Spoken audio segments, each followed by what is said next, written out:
Okay, so let's keep talking about this food chain idea, these connections, ideas, and concepts I want you guys to get comfortable with. So last time we were talking about the food chain and the flow of energy, one level to the next level, to the next level, to the next level. And when I say trophic level, that just simply means producers are the first trophic level. Herbivores are the second trophic level. The carnivore is the third trophic level, and so on. It goes back to that little pyramid scheme here. These are what we could call trophic levels. Primary producer would be trophic level 1. Consumers, let me label these for you so you guys are a little more comfortable with what I'm talking about. Okay, so primary producers, trophic level 1. Primary consumers, or herbivores, trophic level 2. Secondary consumers, carnivores, trophic level 3. Tertiary consumers, top level carnivores, trophic level 4, and so on. And again, usually, you're looking at maybe 3 to 5. It's hard to get above this because there's just not enough energy to sustain too many of these levels.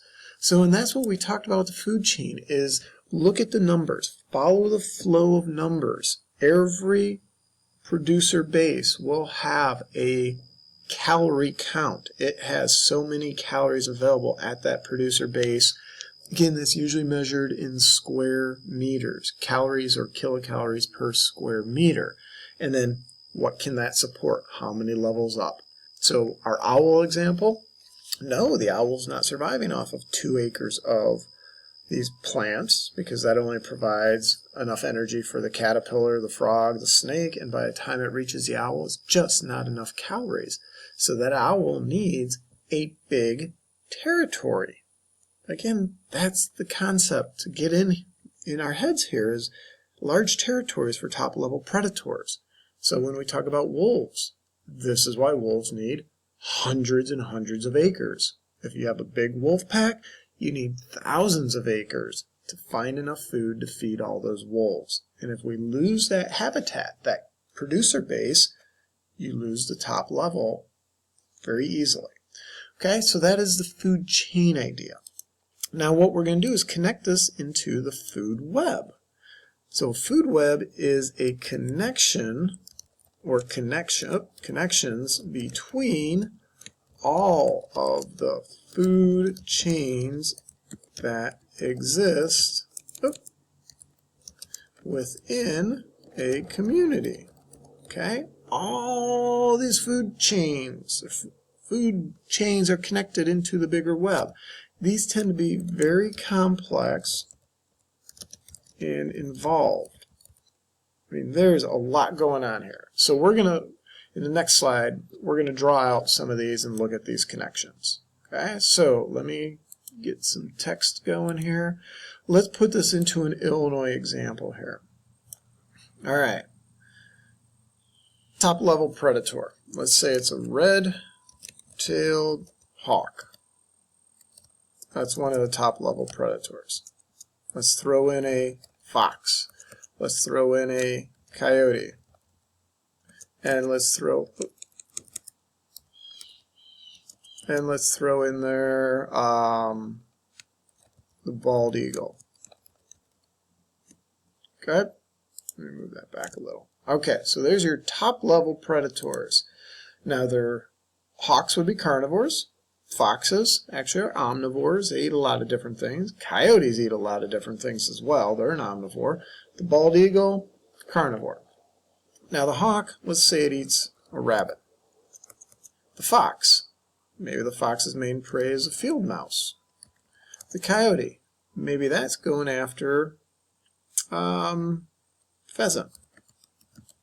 And let's say the bald eagle is going after, let's think about primarily big bass, pike, walleye. They often go after fish. They often go after other birds. Let's go with a goose. Nope. A Canada goose. Okay, now the rabbit, corn, the mouse, sunflowers, the pheasant, stuff called millet. sorghum, different grains, different little seeds out in the fields. Canada goose, beans. Okay, so let me get some spacing in here for us.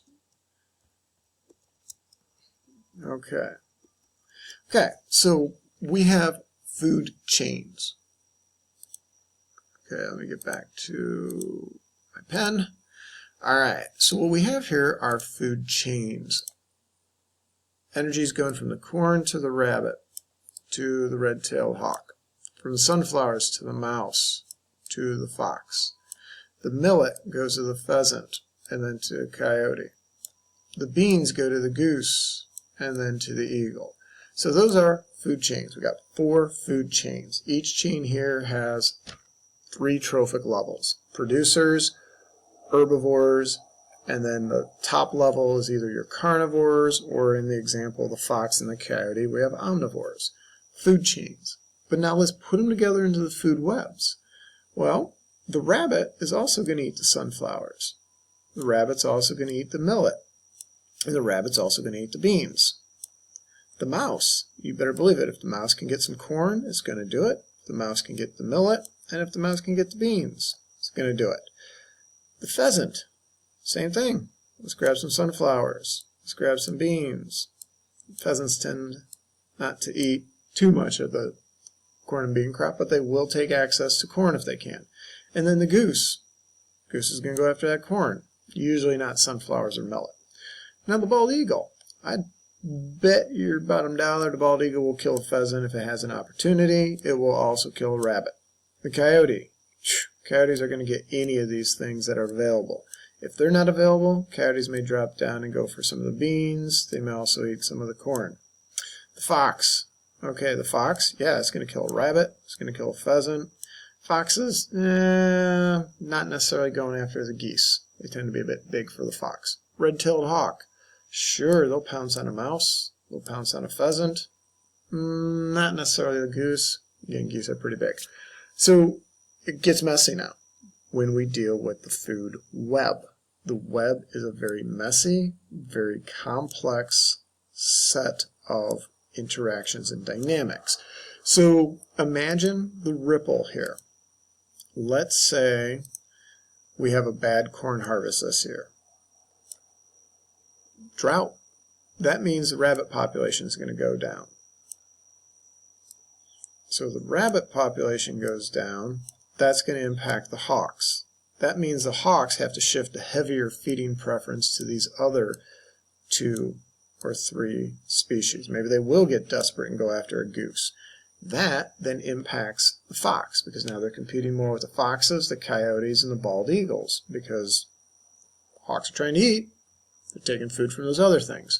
So all these other populations start to get impacted as well. Competition increases. With more competition comes more stress decreases reproduction, and maybe the bald eagle can't take care of its 2 babies, and it doesn't have any survive this year because there was too much competition for a limited amount of prey species because we had a drought that screwed up the corn harvest.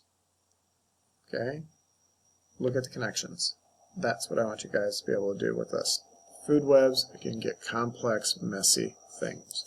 So when we look at it, the visual I always like to present as a spider web. All these strands are connected, and if you go in there and clip one strand, think about how that will ripple across every other strand in that entire web.